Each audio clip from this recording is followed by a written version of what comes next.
Wana Official. Halo semuanya, sudah siap untuk melanjutkan kisah menyeramkan dari mereka terus mengikuti dari rumah ke rumah? Ini adalah bagian ketiga dari cerita mistis yang sudah membuat banyak dari kita bergidik ngeri. Di part ini, kehadiran mereka semakin terasa, jejak ketakutan semakin nyata, dan tak ada tempat aman untuk bersembunyi. Dalam episode kali ini, kita akan menyelami lebih dalam misteri yang mengelilingi entitas misterius yang terus mengikuti setiap langkah. Bagaimana nasib para penghuni rumah? Bisakah mereka menemukan cara untuk menghindar dari bayangan gelap yang terus menghantui? Jangan lewatkan setiap detik dari kisah ini dan siapkan nyali kalian untuk menghadapi teror yang semakin mencekam. Pasang headphone, matikan lampu, dan bersiaplah untuk merasakan ketakutan yang tak terlupakan. Jangan lupa untuk like, subscribe, dan nyalakan lonceng notifikasi agar kalian tidak ketinggalan cerita-cerita mistis lainnya dari Wana Official. Selamat menikmati dan semoga kalian tetap aman dari mereka yang terus mengikuti. Selamat mendengarkan.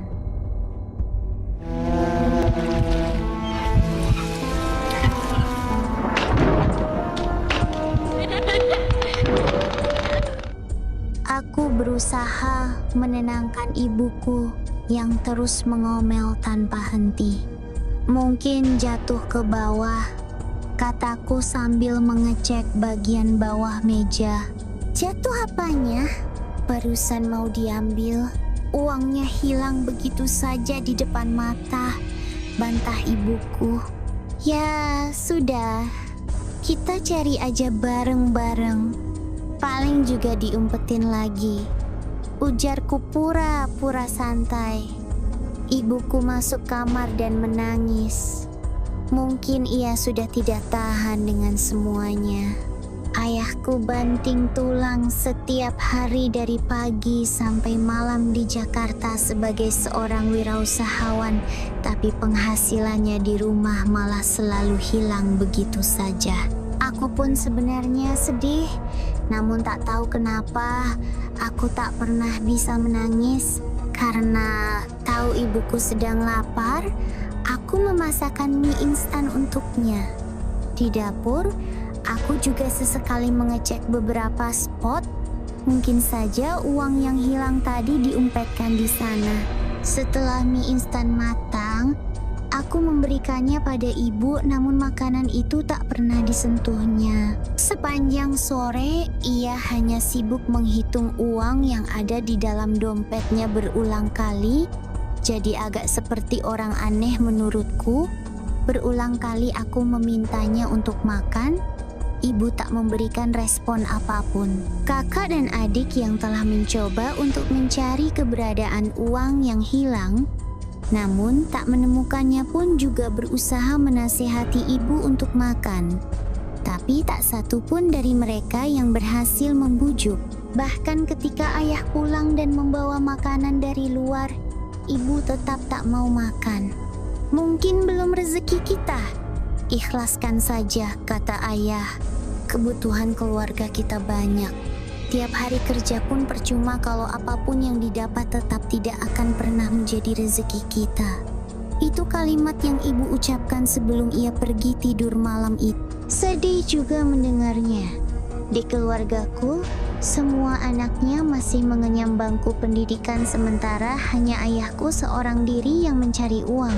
Malam itu aku benar-benar berdoa pada Tuhan agar segala cobaan segera berakhir dan keluarga kami dapat bahagia seperti dulu. Sesaat sebelum tidur, air mataku tak terasa menetes. Keesokan harinya, aku kembali pulang ke rumah pada sore hari sehabis kuliah.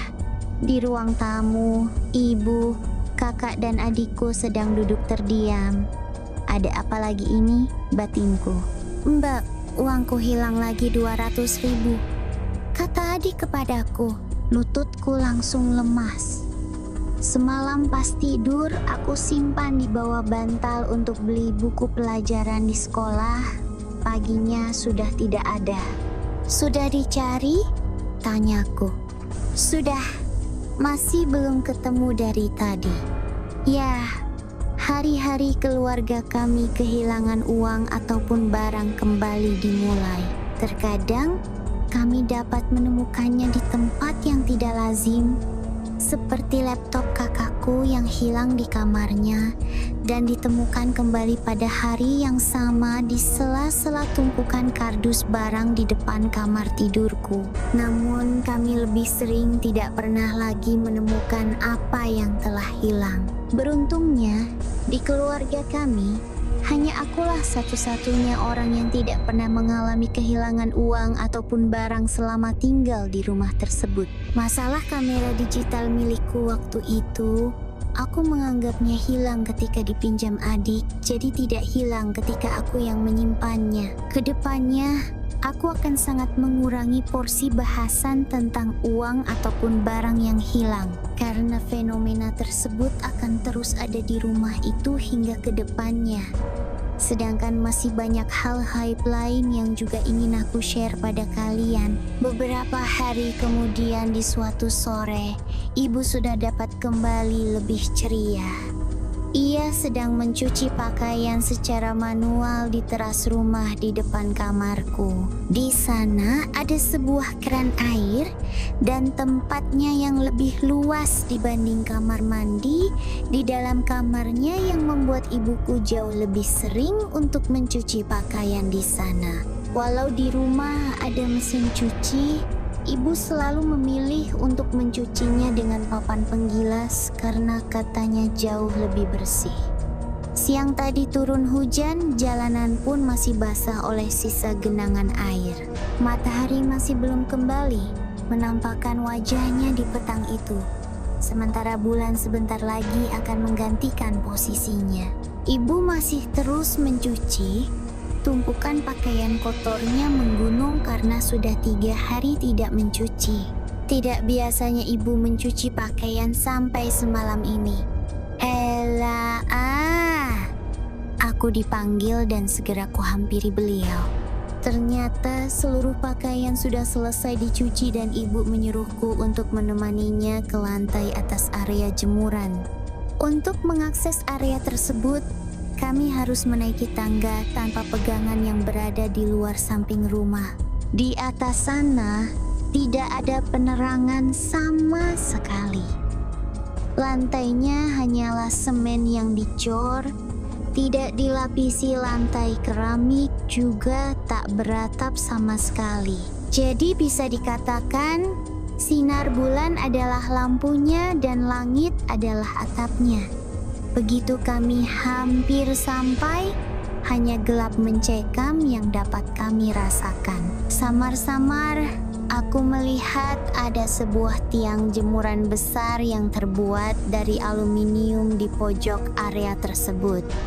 Di sanalah ibu akan menggantungkan hasil cuciannya.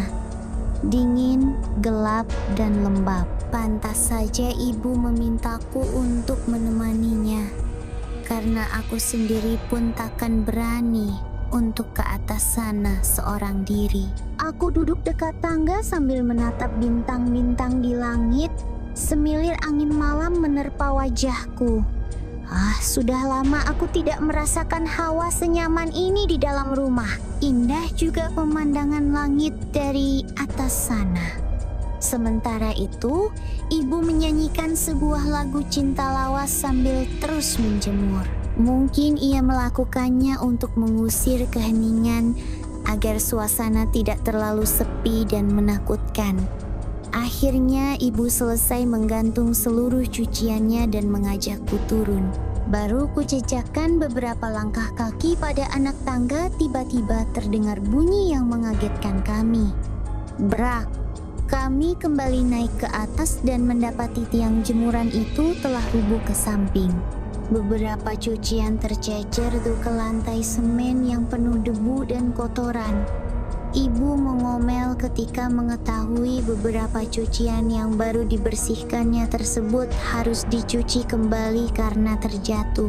Dipungutinya ceceran pakaian basah dan dimintanya aku untuk membantu mendirikan kembali tiang jemuran yang rubuh itu. Berat, kami sangat kewalahan saat itu. Ketika kami berhasil, ibu kembali mengomel. Dan saat itu juga terdengar bunyi yang lain sehingga omelan ibu berhenti. Gruk, gruk. Bunyi itu cukup kencang dan jelas. Hampir seperti bunyi orang yang sedang mengorok, tapi temponya cepat seperti orang yang sedang tersedak atau tercekik. Juga mirip suara babi hutan menurutku.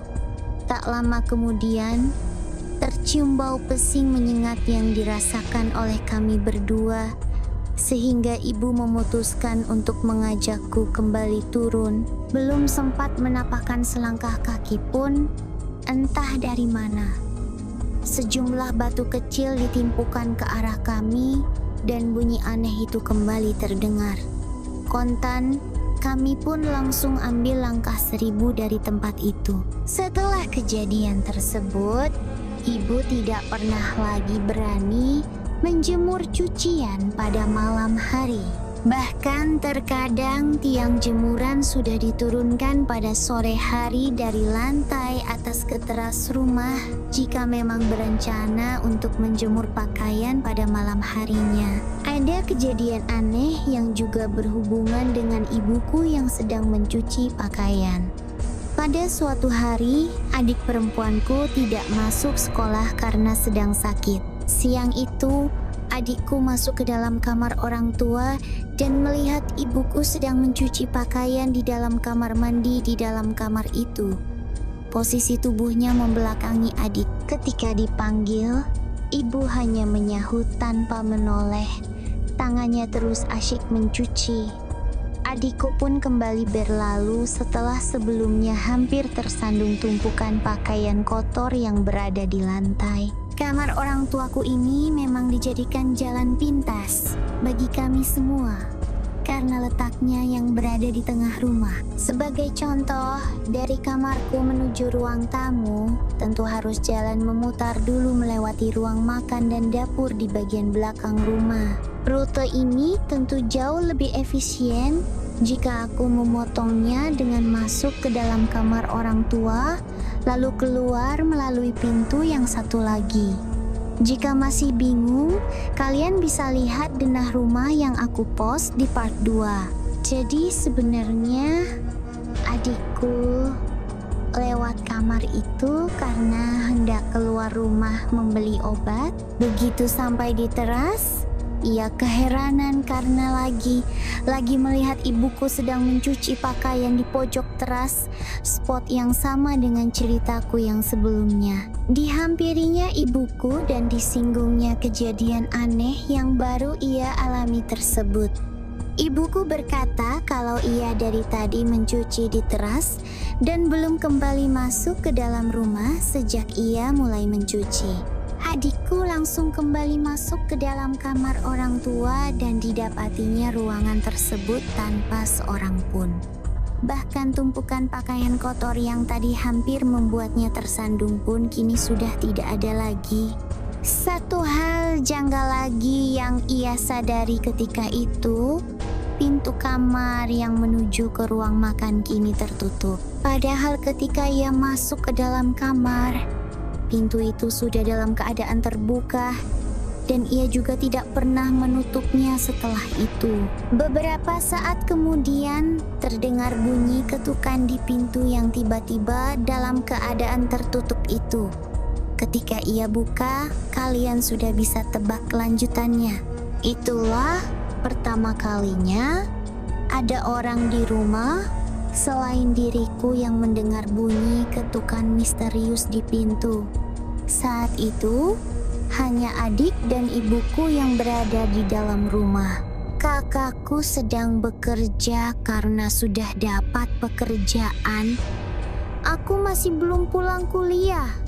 Adik laki-lakiku yang kecil sedang pergi les dan ayahku masih di tempat kerjanya. Ini kisah mistisku yang lain lagi. Sore itu aku baru selesai mandi di kamar mandi luar di dekat ruang tamu. Di depan kamar mandi itu ada tumpukan barang-barang yang disimpan dalam kardus. Jumlahnya sangat banyak dan tersebar di beberapa bagian rumah, karena sebenarnya itu merupakan kemasan barang dari rumah kami sebelumnya waktu pindahan dulu.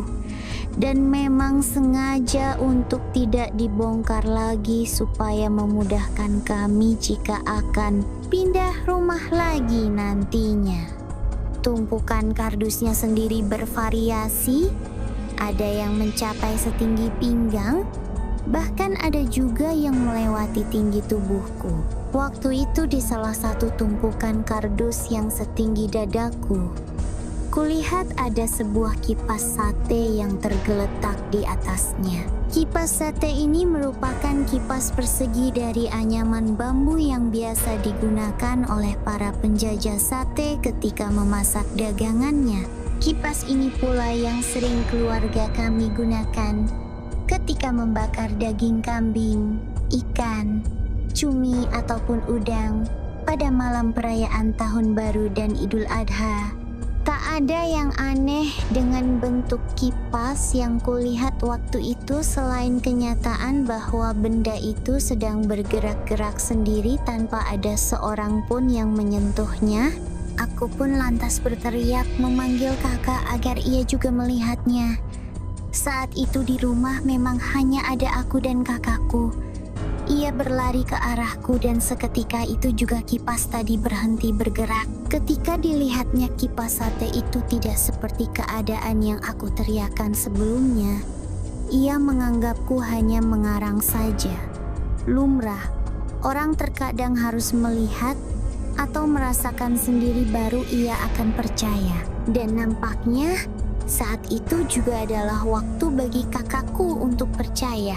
Ketika ia hendak beranjak pergi dari tempat itu setelah sedikit berdebat denganku, kami berdua dibuat tertegun tatkala melihat kipas sate itu kini sedang beranjak melayang tak seberapa tinggi.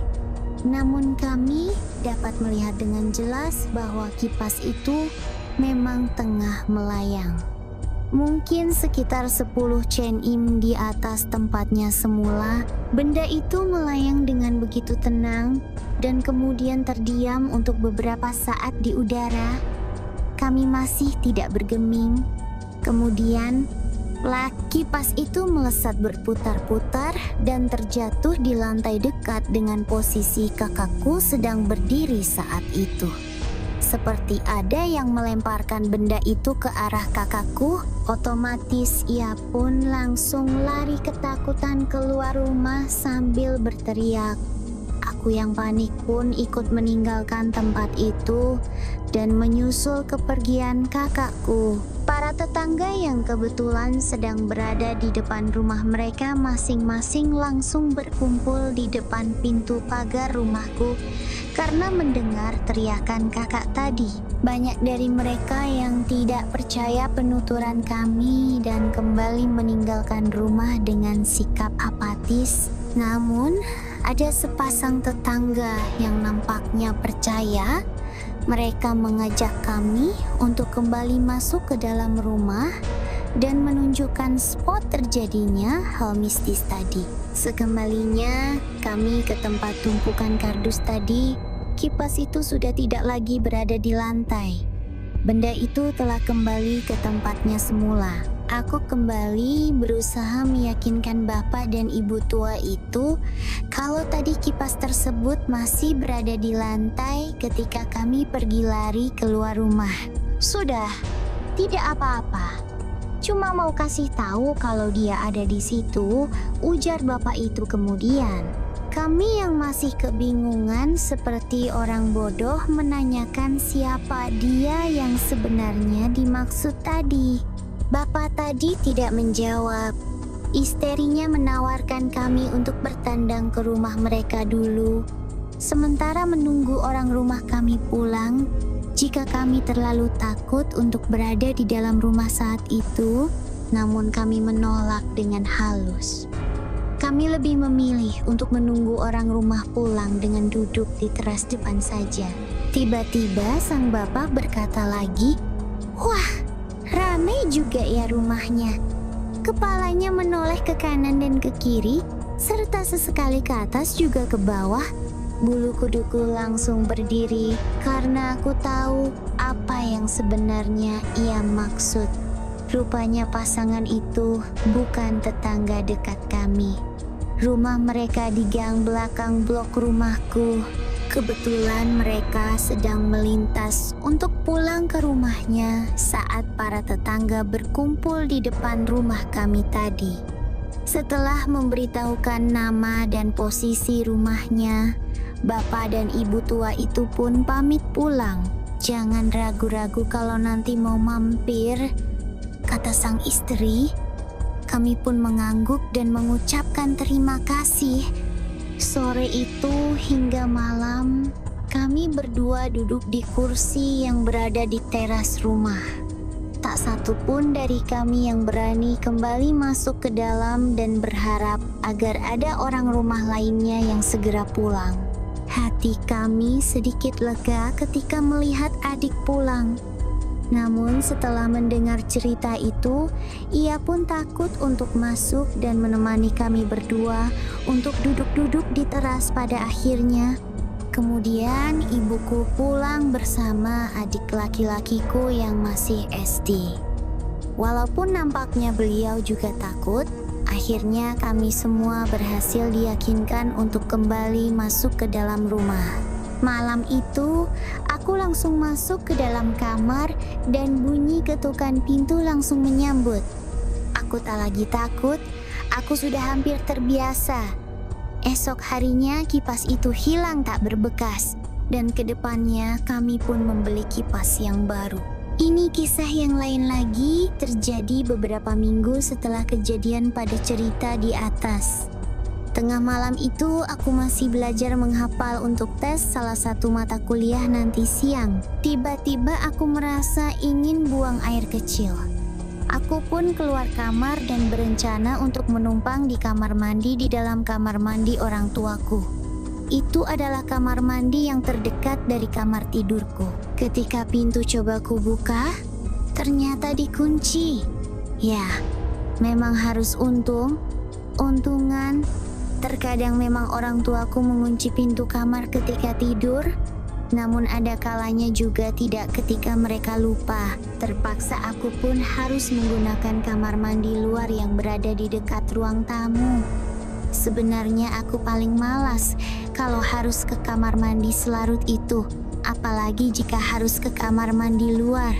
Biasanya aku sudah sibuk bolak-balik ke kamar mandi menjelang tidur, supaya tidak tiba-tiba ingin buang air kecil pada saat tengah malam seperti saat itu. Mau tidak mau, aku pun harus menyusuri ruang makan dan dapur.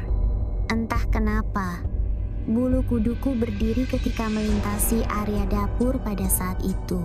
Aku pun terus berjalan perlahan-lahan karena ruangan yang sedikit remang akibat ada beberapa lampu yang memang sengaja dimatikan tiap malam sebelum keluarga tidur guna menghemat listrik.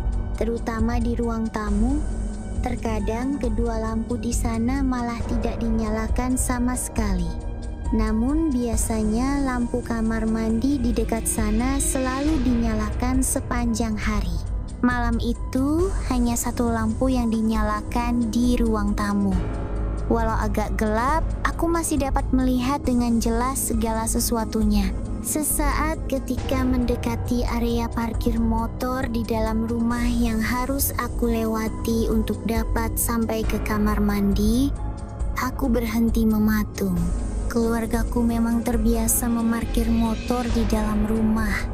Ayahku suka was-was tiap kali mendengar di kompleks itu ada berita tetangga yang kehilangan motor yang sedang diparkir di luar. Saat itu, kami memiliki 3 buah motor yang selalu diparkir di dalam rumah pada tiap malamnya. Namun, bukan motor yang sedang diparkir itu yang membuatku berhenti mematung. melainkan sesosok makhluk berwujud bayi yang sedang tertelungkup di atas salah satu jok motor kami. Bayi itu sedang menatap ke arahku.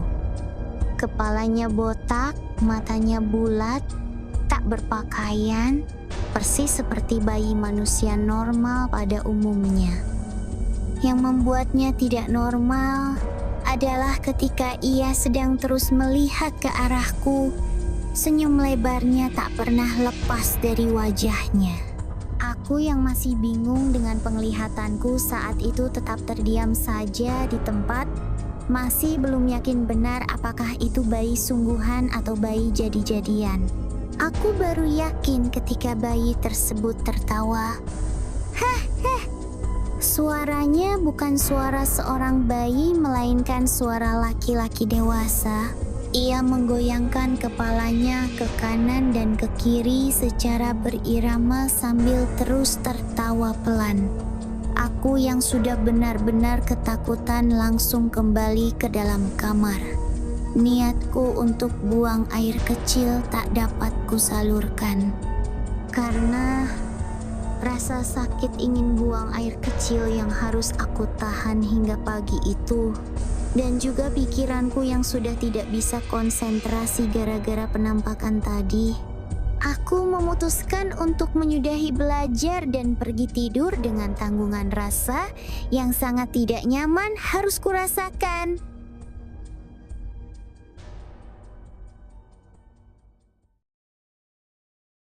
Terima kasih sudah menonton. Jangan lupa untuk like, komen, dan subscribe channel Wana Official. Nyalakan notifikasi agar kamu tidak ketinggalan video seram lainnya. Sampai jumpa di petualangan menyeramkan berikutnya. Apabila ada cerita yang ingin disampaikan, silahkan tulis di kolom komentar.